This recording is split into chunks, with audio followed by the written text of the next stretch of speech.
You're about to do Camp Nanowrimo. Having done Nanowrimo myself a couple of times, I have a couple tips I'd like to share with you. So here are 5 practical ways to prepare for Camp Nanowrimo this year. Number 1, find somewhere to write and write there the whole month. Now you've probably heard this advice before, and a lot of people give it in writing talks and things like that. Basically the idea is just find a space where you can write and focus and train your mind to recognize this space as somewhere that's only made for writing your story.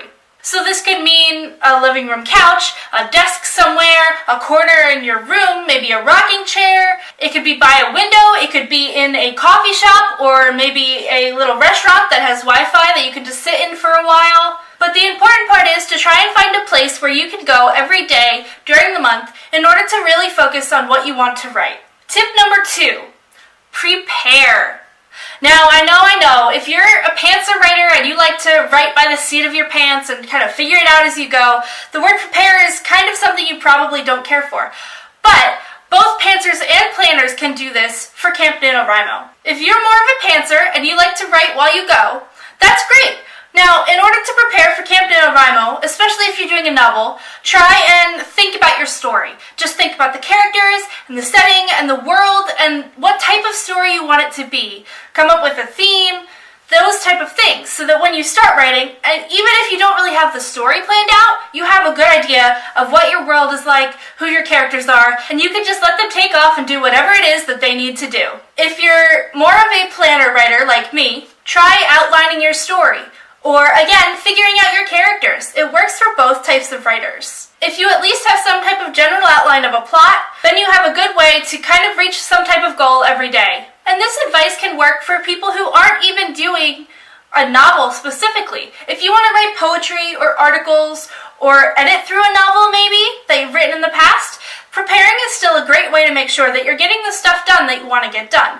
Plan out the types of things you want to do and try and reach one goal each day. Number 3, find inspiration. Now, this can be any type of inspiration, but just find something that really gets you pumped about whatever it is you're writing. Sometimes that could be music, or a Pinterest account, or just talking with someone else about your writing. Maybe if you're writing poetry, try going for a walk before you write every time to kind of get your mind going and looking at nature and those type of things. I know for me personally, when I have the right kind of music and I've been kind of looking at a Pinterest board or talking about my story before I start writing, it really gets me into the mood to write, and then I really just want to write, so when I do actually sit down to do it, I'm very focused and I can get a lot more done that way. So find something like that for you and try and do it before you start writing every day. Number 4, get support.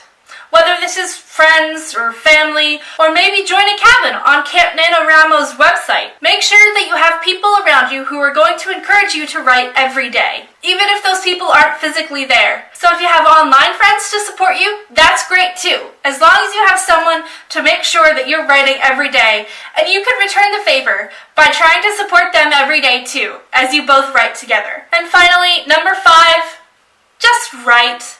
I know that's super cliche to say, but it really is true.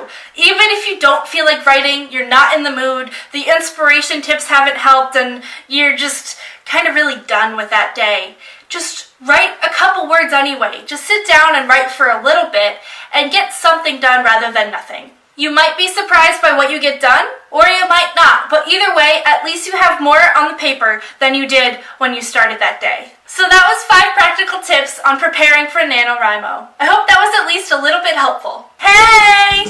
Thanks for watching this video. If you like this, subscribe and share with your friends. And you can return the flip...